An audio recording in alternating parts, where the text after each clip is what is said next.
한국직업방송과 연합뉴스TV가 함께 만드는 취업 전문 뉴스 투데이 고용플러스입니다. 철도 파업이 한 달째를 맞았습니다. 하지만 노사는 도무지 접점을 찾지 못한 채 첨예한 대치 상황을 이어가고 있습니다. 더구나 대체 인력들이 투입된 뒤 크고 작은 열차 사고가 잇따르면서 시민들의 불안이 가중되고 있습니다. 한지희 기자입니다.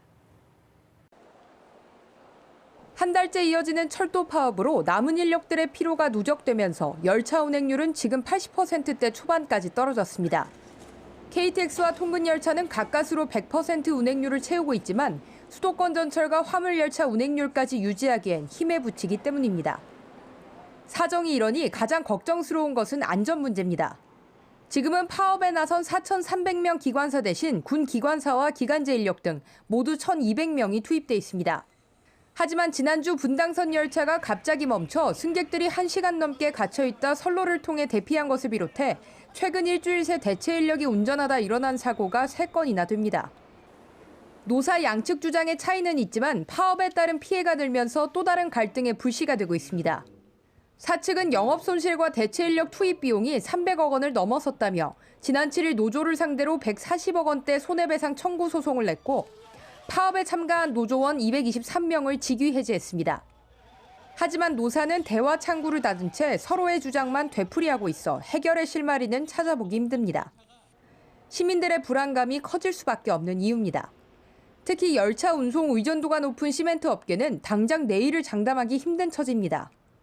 수도권 저장고는 바닥나기 직전인데 시멘트를 만들어도 나르지 못하자 업계가 생산량 감축에 나서면서 자칫 시멘트 대란 우려까지 나오고 있습니다. 연합뉴스TV 한지희입니다.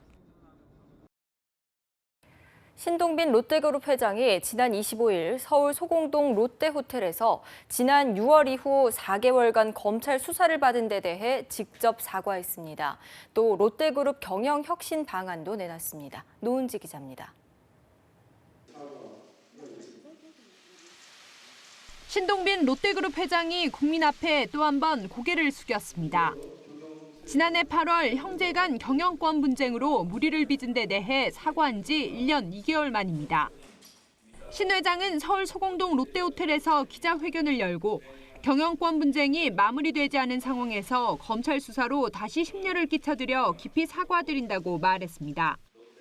또 지난 경영 방식을 반성했습니다. 저는 그동안 신격호 종가르 회장님을 보좌하면서 그룹 경영에 참여해왔지만 좀 더 적극적으로 변화와 개혁을 이룩하지 못한 점에 대해 책임을 통감하고 있습니다. 신 회장은 이어 그룹의 도덕성과 투명성을 강화하는 내용을 담은 경영혁신안을 발표했습니다. 먼저 외부 전문가가 참여하는 회장 직속의 준법 경영위원회를 설치하고 경영 패러다임을 바꾸기로 했습니다. 선전 전략을 양적 선전 방식에서 사회와 산업 선택을 고려한 질적 선전으로 전환해 국민의 기대와 사회적 가치를 우선하는 좋은 기업이 되는 데 주력하겠습니다. 혁신 방안에는 호텔롯데 상장과 지주회사 전환을 통한 기업 지배구조 개선과 그룹 컨트롤 타워인 정책본부 조직 축소 등의 내용도 담겼습니다. 신 회장은 또 국가 경제에 이바지 않은 차원에서 5년간 40조 원을 투자하고 7만 명을 고용하겠다고 밝혔습니다. 검찰 수사로 창사 이래 최대 위기를 겪은 롯데가 이번 혁신안을 통해 이미지 쇄신과 함께 제2의 도약을 이뤄낼지 주목됩니다. 연합뉴스TV 노은지입니다. 현대차그룹 51개 계열사 소속 전체 임원이 이번 달부터 급여 10%를 자진해서 삭감합니다. 글로벌 경기 침체와 내수시장 위축 등으로 심화하고 있는 경영 위기를 타개해 나가기 위한 선제적 조치 중 하나로 풀이됩니다. 현대차그룹 임원들이 급여 삭감에 나선 것은 글로벌 금융위기 때인 2009년 1월 이후 7년여 만입니다. 이번에 임금 삭감에 참여하는 임원 수는 1,000명에 달하는 것으로 전해졌습니다. 임원들의 임금 삭감은 1단계로 이달부터 내년 말까지 지속될 예정입니다. 3분기 경제 성장률이 또 0%대에 머물렀습니다. 작년 4분기부터 벌써 4분기째인데요. 갤럭시 노트 7 사태, 현대자동차 파업 같은 돌발 악재 때문이었다는데 그렇다면 구조조정 악재가 겹칠 4분기는 더 걱정입니다. 박진영 기자입니다. 물가를 감안한 3분기 실질 국내 총 생산은 377조 9천억 원, 2분기보다 0.7% 늘었습니다. 증가율은 2분기보다 0.1%포인트 떨어진 겁니다. 작년 4분기 0.7%에서 시작된 성장률 0%대 행진은 돌파구를 찾지 못한 채 이렇게 1년째 이어지고 있습니다. 성장 내용도 썩 좋지 못했습니다. 민간 소비와 투자 수출이 부진한 자리를 건설 투자와 재정 지출로 메운 겁니다. 건설 투자는 2분기에 견주어 3.9% 늘었는데 서울, 강남 등 일부 지역의 부동산 열기 덕에 지출 부문에서 가장 증가율이 높은 항목이었습니다. 또 국회를 늑장 통과한 추가 경정 예산이 집행되면서 정부 소비 증가율도 2분기 0.1%에서 3분기엔 1.4%로 대폭 상승했습니다. 반면 개별 소비세 인하가 끝나면서 민간 소비 증가율은 0.5%에 그쳤고 특히 제조업이 1% 감소세로 돌아섰는데 이는 글로벌 금융위기 때였던 2009년 1분기 이후 30개 분기 만에 나타난 최악의 성적표입니다. 제조업 증가율이 상당히 낮게 나왔는데요. 방금 말씀하신 대로 이제 갤럭시 노트 7 단종, 그다음에 현대차 파업, 자동차 부분에 그런 것들이 많이 영향을 미친 것 같습니다. 그래서 전반적으로 자동차 생산이나 소비, 그다음에 갤럭시 노트 7 단종에 따른 전자기기, 휴대폰 업종의 생산, 소비, 수출 이런 것들이 전반적으로 영향을 미쳐서 3분기도 문제였지만 더 큰 문제는 4분기입니다. 한은은 4분기 성장률이 마이너스만 되지 않으면 올해 성장률 전망치 2.7% 달성이 가능하다고 보고 있습니다. 하지만 구조조정 여파와 투기 과열 억제책, 청탁금지법 본격화가 겹치면서 4분기 성장률은 대폭 하락이 불가피하다는 전망입니다. 연합뉴스TV 박진영입니다. 지난해 대학에서 문헌정보학을 전공한 졸업자 중 절반 남짓이 일자리를 구하지 못한 것으로 나타났습니다. 문화체육관광부가 한국도서관협회와 진행한 4서 취업 실태조사 결과에 따르면 문헌정보학과 졸업자의 취업률은 지난해 47.8%로 조사됐습니다. 전체 취업 시장이 어렵기 때문이라는 분석과 함께 문체부는 정기적으로 취업 실태조사를 시행할 계획이라고 밝혔습니다. 부정청탁 금지 및 금품수수 금지법, 일명 김영란법이 시행되면서 화훼 산업이 된서리를 맞고 있습니다. 전국 최대 화훼 단지가 있는 경기도 용인 남사면은 말 그대로 초토화가 됐습니다. 강창구 기자입니다. 30여 년간 화훼 농사를 짓고 있는 박이명 씨. 판매하지 못한 국화를 눈물을 머금고 폐기 처분하고 있습니다. 원가는 고사하고 반값에도 팔리지 않기 때문입니다. 청탁금지법이 시행된 이후 대가성 있는 선물이 금지되면서 꽃거래는 사실상 반토막 났습니다.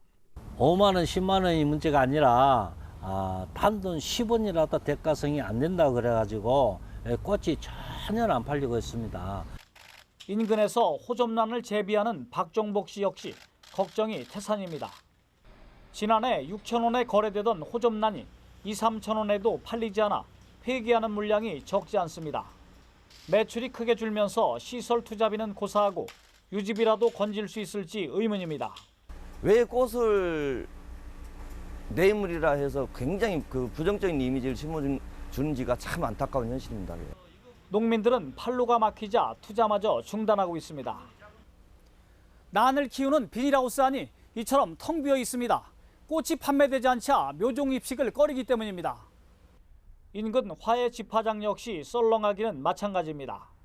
월 평균 7, 8억 하던 매출이 이달은 5억 원도 어려운 실정입니다. 거래량이 30% 정도 줄어서 판매되지 않고 버리는 꽃들이 너무나 많습니다. 청탁금지법이 시행되면서 국내 화훼 산업이 고사 위기에 내몰리고 있습니다. 연합뉴스TV 강창호입니다. 경기 분당경찰서는 사업주와 짜고 권고사직을 한 것처럼 꾸며 실업급여를 타는 혐의로 업체 대표 50살 서모 씨와 근로자 52살 김모 씨 등 20명을 불구속 입건했습니다. 서 씨는 지난해 8월 경영 악화로 김 씨 등 근로자 6명을 권고사직시킨 뒤 일용직으로 다시 채용했는데도 이를 당국에 신고하지 않아 실업급여 부정수급을 도운 혐의를 받고 있습니다. 권고사직 후 다시 채용된 근로자 등은 고용부에 근로내역을 신고하지 않은 채 2,500여만 원의 실업급여를 부정수급했고 월급은 따로 차명계좌로 챙긴 것으로 조사됐습니다.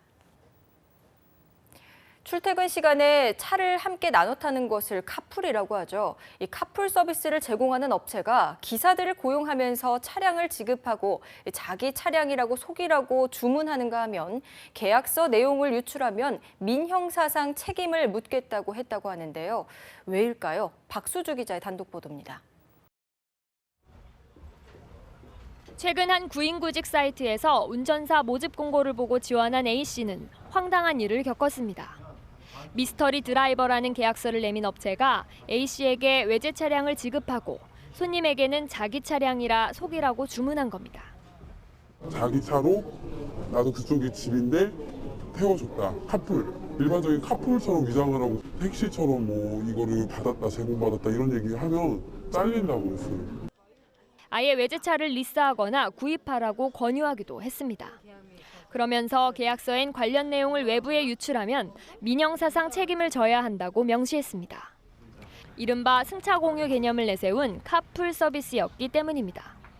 카풀은 출퇴근 시간 자가용을 함께 나눠 타는 것을 뜻하지만 해당 업체는 기사를 고용하고 차량을 지급해 사실상 택시처럼 운영한 겁니다. 이에 대해 업체는 기사들은 용역업체를 통해 프로모션 이벤트용으로 잠시 고용한 것으로 고용 과정까지 세심하게 챙기지 못한 데 대해 유감을 표명하며 앞으로 개선하도록 노력하겠다고 밝혔습니다. 국토교통부는 이런 서비스 자체가 법 위반 소지가 높다고 설명합니다. 출퇴근 때 승용차를 같은 동료들이 함께 타거나 이런 것까지 막을 수가 없어서 이런 규정을 둔 건데 그런 걸 좀 어떻게 보면 너무 폭넓게 해석해가지고 악용하는 경우다. 그러면 법 위반이에요? 그렇죠. 이 업체 대표는 차량 공유 서비스 업체 창업자로 창조경제혁신센터 창업대사로 위촉되기도 했습니다. 연합뉴스TV 박수주입니다.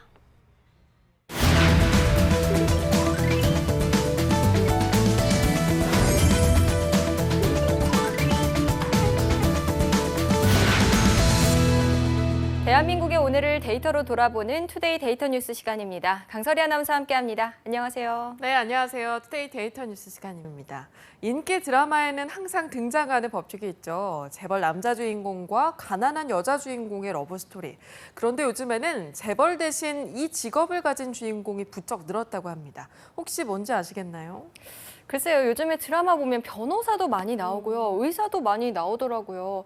아무래도 좀 있어 보이는 직업이라서 많지 않을까요? 네, 예전에는 그랬습니다. 그런데 요즘은 현실을 반영한 드라마가 인기를 얻으면서 취준생이 주인공으로 나오는 드라마가 부쩍 늘었습니다. 얼마 전 종영한 미녀 공심이의 공심이가 있었고요. 요즘 한창 인기를 얻고 있는 혼술남녀, 노량진을 배경으로 공시생과 강사들의 이야기를 극사실주의로 담았다는 평을 듣고 있습니다. 슬프지만 부인할 수 없는 우리 청년들의 자화상, 바로 취준생인데요. 오늘 데이터 뉴스 시간을 통해서 자세히 알아보겠습니다. 네, 취준생 정말 이제는 청년들을 상징하는 단어가 돼버린 것 같아서 안타깝습니다. 청년 실업률이 역대 최고라고 하는데요. 우리나라 취준생의 규모 얼마나 되나요? 네, 한국고용정보원의 자료를 찾아봤는데요. 2015년 기준으로 우리나라 취준생 수는 약 45만 2천 명에 달한다고 합니다. 이 숫자는 2008년 미국발 세계 금융위기 당시와 비슷한 수준이고요. 2014년에 비해서 무려 4만여 명이 늘어났다고 합니다. 네, 사실 2008년 이후에 취업률이 크게 회복된 적이 없었는데 다시 바닥을 찍은 셈입니다. 그런데 이 취업 준비생에도 여러 가지 형태가 있을 텐데요. 청년들은 주로 취업을 위해서 어떤 준비를 하고 있었나요? 네, 먼저 아주 크게 증가세를 보인 취준생 집단이 있는데요. 바로 공무원을 준비하는 공시족이었습니다. 한국고용정보원에 따르면 청년 취준생 중에 공무원 시험을 준비했거나 현재 하고 있다고 응답한 비율이 48%였습니다. 게다가 25세에서 29세의 응답률은 무려 53.9%에 달했는데요. 청년 취준생의 절반은 공무원 시험을 준비하고 있다는 놀라운 조사 결과입니다. 네, 이 대학생 5명 중에 3명이 공무원을 꿈꾼다 이런 조사 결과도 있었는데요. 비슷한 수치입니다. 자, 그런데 공무원에도 종류가 많죠. 이 공시족들은 주로 어떤 시험을 준비하고 있었나요? 네, 이 공시족들이 준비하고 있는 시험 종류도 살펴봤는데요. 1위는 9급 공무원 시험이 45.5%로 가장 많게 나왔습니다. 이어서 교원 임용 시험이 2위, 회계사 등 전문 자격 시험 7급 공무원 시험 순으로 나타났습니다. 네, 이제 45만 취준생의 삶은 특별한 것이 아니라 우리 사회에 정말 평범한 모습이 된 것 같습니다. 그래서 또 드라마의 단골 소재로도 쓰이는 거겠죠. 그렇습니다. 그래서 이 취준생들의 일상을 더 자세히 살펴보려고 하는데요. 광고업체인 이노션에서 취준생들의 일상을 빅데이터를 통해서 분석했습니다. 1년 동안 주요 포털 사이트, 블로그와 카페, 주요 동호회나 커뮤니티 등의 채널로 수집한 청년 취업 관련 60만 건의 데이터를 분석한 결과인데요. 우리나라 취준생을 대표하는 핵심 키워드는 해우소라고 합니다. 오, 해우소는요, 화장실이라는 뜻으로 알고 있는데요. 이 취준생에게 해우소는 또 다른 의미가 있는 건가요? 그렇습니다. 이 해우소의 해는 나 홀로 스트레스를 해소할 때 해를 말하고요. 우는 취준생들끼리 서로 의지하고 유대감을 형성하는 동질적인 관계로서의 벗우.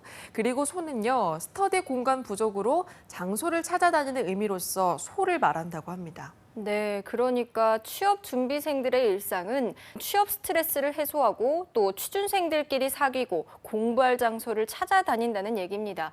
그런데 장소의 소는 조금 의외입니다. 그만큼 공부할 장소가 마땅치 않다는 얘기인가요? 네, 맞습니다. 스터디 장소에 대한 연관어로 부족하다, 없다 등 공간 부족에 대한 언급이 가장 많았는데요.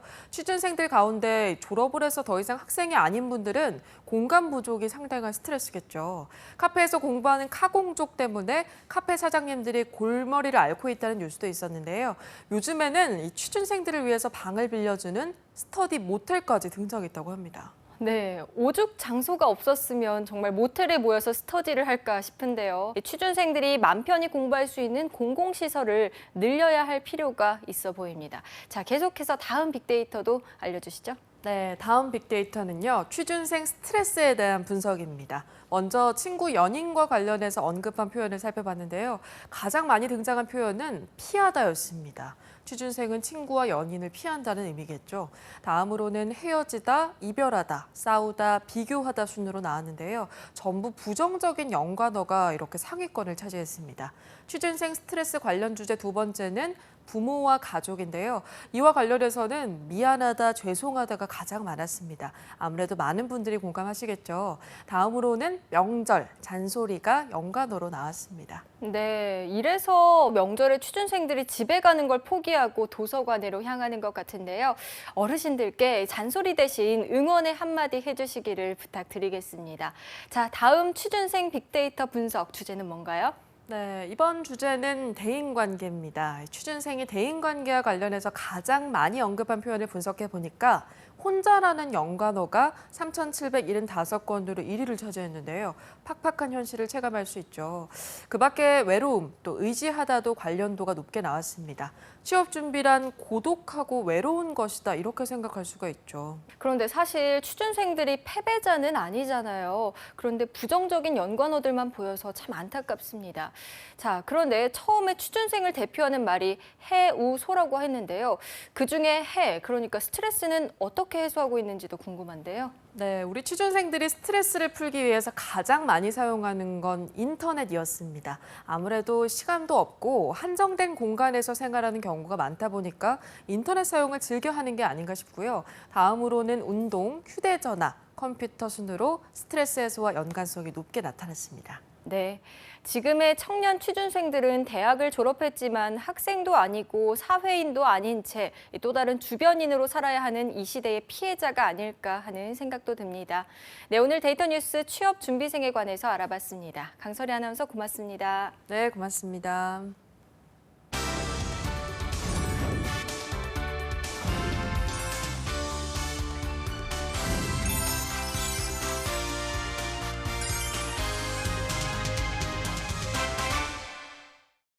투데이 고용플러스 오늘 준비한 소식은 여기까지입니다. 함께해 주신 여러분 고맙습니다.